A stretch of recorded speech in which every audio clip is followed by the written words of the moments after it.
একসময় প্রাচীন মগধ সাম্রাজ্য শাসন করতেন জ্ঞান, শক্তি ও ন্যায়ের প্রতীক সম্রাট অশোক। সেই সময় কণিকা তার শিক্ষা সম্পূর্ণ করে রাজার একজন জ্ঞানী মন্ত্রী হিসেবে নিযুক্ত হন।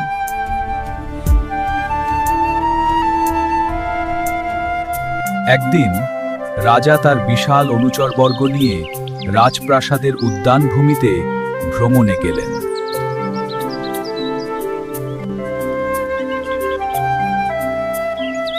বনভূমিতে কিছুক্ষণ ঘোরাঘুরি করার পর তার মনে জলে ক্রীড়া করার ইচ্ছা জাগল। তখন তিনি রাজকীয় রাজপুকুরে নামলেন এবং তার অন্দরমহলের নারীদের ডেকে পাঠালেন। অন্দরমহলের নারীরা তাদের মাথা, গলা ও শরীরের মূল্যবান অলংকার খুলে উপরের পোশাকের সঙ্গে বাক্সে রেখে দিলেন। এরপর তারা সবাই জলে নেমে আনন্দ করতে লাগলেন।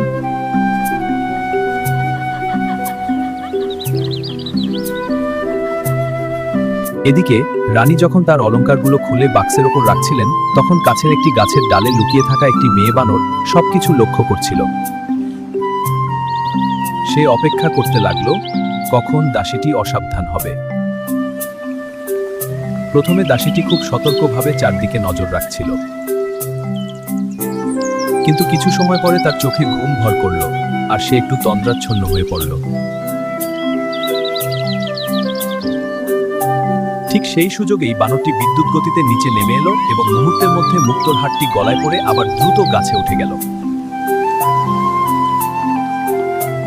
তারপর অন্য বানরদের চোখে পড়ার ভয়ে সে হাড়টি গাছের একটি ফোকরে লুকিয়ে রাখল এবং এমনভাবে বসে রইল যেন কিছুই ঘটেনি।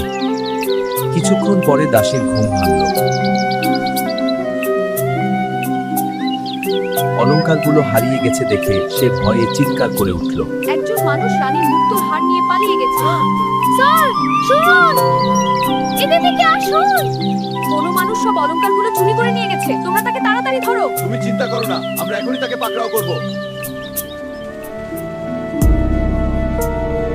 মহারাজ, রানীর অতি প্রিয় মুক্তোর মালা চোরেরা চুরি করে নিয়ে গেছে। কি বলছো? আমার রাজ্যে চুরি? যেভাবেই হোক চোরকে ধরো, এটাই তোমাদের পরীক্ষা। তখন প্রহরীরা উপবনের সর্বত্র চোরের খোঁজে তল্লাশি শুরু করল।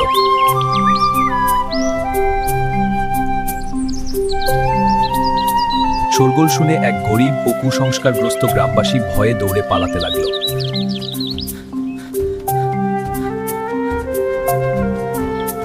প্রহরীরা তাকে দেখতে পেয়ে চিৎকার করে উঠল। তারা তার পিছু নিল এবং কিছু দূর গিয়ে তাকে ধরে ফেলল।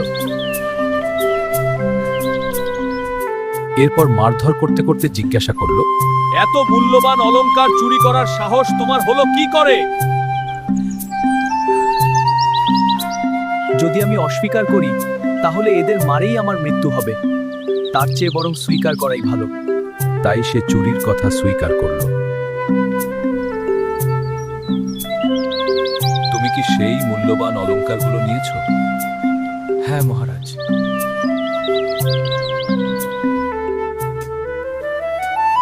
এখন সেগুলো কোথায়? আমি একজন গরিব মানুষ, জীবনে কখনো কোনো মূল্যবান জিনিস, এমনকি একটি খাট বা চেয়ারও আমার ছিল না, অলংকার তো দূরের কথা। ওই স্বর্ণকারী আমাকে সেই মূল্যবান হার নিতে বলেছিল, আমি সেটি নিয়ে তাকে দিয়ে দিয়েছি। সেই সব জানে। এরপর রাজা স্বর্ণকারকে ডেকে পাঠালেন। রাজপ্রাসাদের উপবনের পথে সৈনিকদের কড়া পাহারায় তাকে নিয়ে আসা হলো।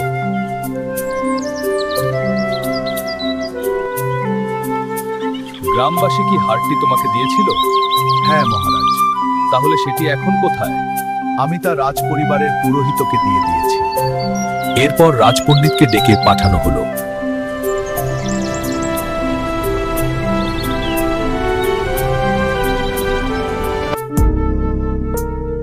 একইভাবে জিজ্ঞাসাবাদ করা হলো। রাজপণ্ডিত রাজাকে প্রণাম করে বললেন, মহারাজ, আমি তা প্রধান বাদ্যকারকে দিয়েছি। সেই বাদ্যকার আবার বলল, মহারাজ, আমি সেই গয়নাটি উপহার হিসেবে এক গণিকাকে দিয়েছি। কিন্তু সেই নারীকে যখন রাজার সামনে আনা হলো, সে মহারাজ, আমি এরকম কোনো উপহার পাইনি। এভাবে পাঁচজনকে জিজ্ঞাসাবাদ করতে করতে সূর্য অস্ত গেল।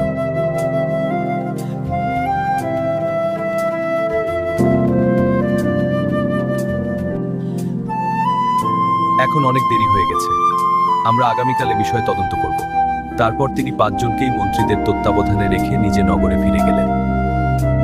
কণিকা গভীরভাবে চিন্তা করতে লাগলেন। তিনি ভাবলেন, এই অলংকারগুলো হারিয়েছে প্রাসাদের ভেতরে, আর সেই গ্রামবাসী ছিল বাইরে। দরজায় কড়া পাহারা ছিল, তাই ভেতর থেকে কেউ এই হার নিয়ে বেরিয়ে যাওয়া অসম্ভব। ভেতরে বা বাইরে কেউ এই হারটি নেওয়ার মতো সুযোগ পায়নি।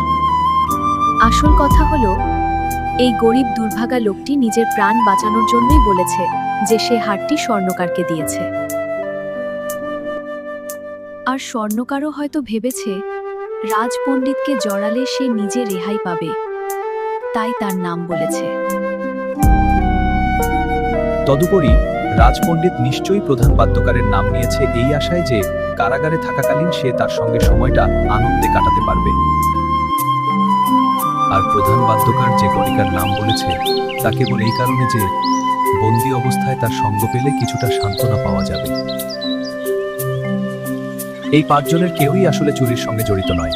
অন্যদিকে উপবনে অসংখ্য বানর রয়েছে, তাই সম্ভবত কোনো মেয়ে বানরের হাতেই এই হারটি গেছে। এমন সিদ্ধান্তে পৌঁছে কণিকা রাজার কাছে গিয়ে অনুরোধ করলেন। মহারাজ, সন্দেহভাজনদের আমার হাতে তুলে দেওয়া হোক। আমি নিজে বিষয়টি তদন্ত করে দেখতে চাই। নিশ্চয়ই, তুমি নিজেই বিষয়টি পরীক্ষা করে দেখো। এরপর কণিকা কর্মচারীদের ডেকে বললেন, এই 5 জন বন্দীকে একটি নির্দিষ্ট স্থানে রাখো। তাদের ওপর কঠোর নজর রাখবে। তারা যা কিছু কথা বলবে সব শুনে আমাকে জানাবে। কর্মচারীরা ঠিক কণিকার কথা মতোই কাজ করল।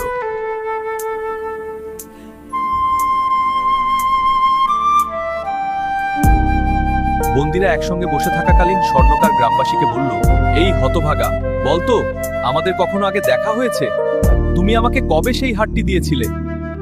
মহাশয়, আমার জীবনে কখনো এত মূল্যবান জিনিস তো দূরের কথা, একটি ঠিকঠাক খাট বা চেয়ারও ছিল না।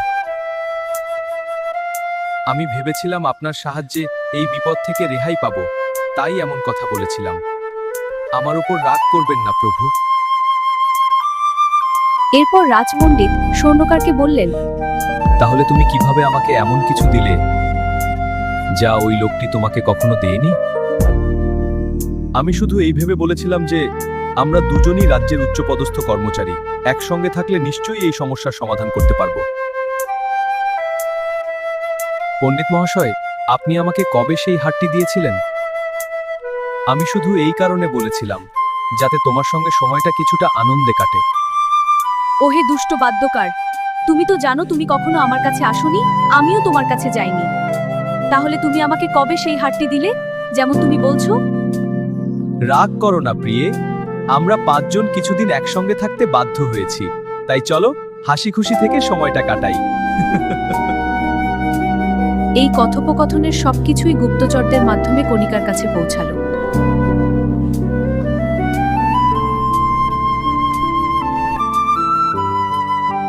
তিনি নিশ্চিত হলেন যে এই 5 জনই সম্পূর্ণ নির্দোষ এবং আসলেই কোনো একটি মেয়ে বানরই হারটি চুরি করেছে। এখন আমাকে এমন একটি উপায় বের করতে হবে যাতে বানরটি নিজেই হারটি ফেলে দেয়। এই ভেবে তিনি অনেকগুলো কাচের পুঁতির মালা তৈরি করালেন।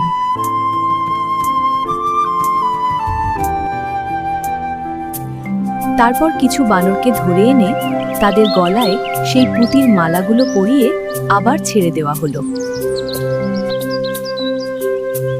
এদিকে যে বানরটি সত্যিই চুরি করেছিল সে গাছের ওপর বসে নিজের লুকিয়ে রাখা হারটির দিকে নজর রাখছিল। এরপর কণিকা সৈনিকদের নির্দেশ দিলেন, উপবনের সব বানরকে ভালোভাবে লক্ষ্য করো।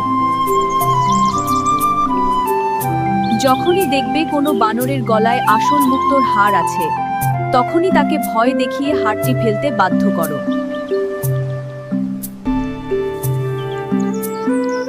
নতুন সাজে সজ্জিত হয়ে অন্য বানরগুলো গর্ব করে ঘুরে বেড়াতে লাগলো।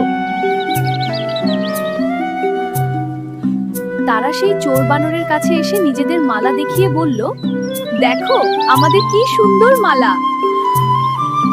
এতে চোর বানরটির মনে ঈর্ষা জেগে উঠল। সে নিজের বুদ্ধি হারিয়ে বলে উঠল, ওগুলো তো শুধু পুঁতি। এই বলে সে নিজের আসল মুক্তোর হারটি গলায় পরে দেখাল। এই দৃশ্যটি নজরদাররা সঙ্গে সঙ্গে দেখে ফেলল। তারা তৎক্ষণাৎ বানরটিকে ভয় দেখালো, ফলে সে হারটি ফেলে দিল। সৈনিকেরা মুক্তোর মালাটি নিয়ে কণিকার কাছে গেল।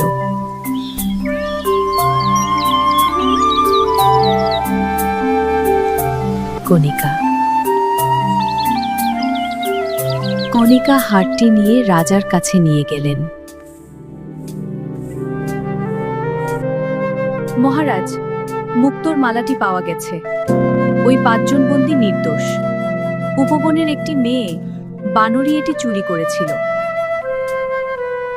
তুমি কিভাবে তা জানতে পারলে?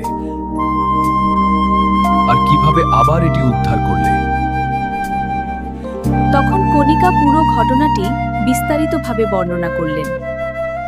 রাজা অত্যন্ত খুশি হয়ে বললেন, তুমি সত্যিই যোগ্য ব্যক্তি, সঠিক স্থানে আছো। যুদ্ধে মানুষ চায় বীরের শক্তি, পরামর্শে চায় জ্ঞানীর স্থিরতা, আনন্দে চায় প্রিয় সঙ্গী, আর বিপদের সময় চায় সঠিক বিচার বুদ্ধি। প্রশংসা ও কৃতজ্ঞতার পাশাপাশি রাজা কণিকাকে আকাশ থেকে ঝরে পড়া বর্ষার মেঘের মতো অজস্র ধন সম্পদ দান করলেন। কণিকার উপদেশ মেনে দীর্ঘ জীবনদান, দয়া ও সৎকর্মে কাটিয়ে শেষে রাজা নিজের কর্মফল অনুযায়ী পরলোক গমন করলেন। ধন্যবাদ আমাদের সাথে থাকার জন্য। লাইক, শেয়ার আর সাবস্ক্রাইব করতে ভুলবেন না।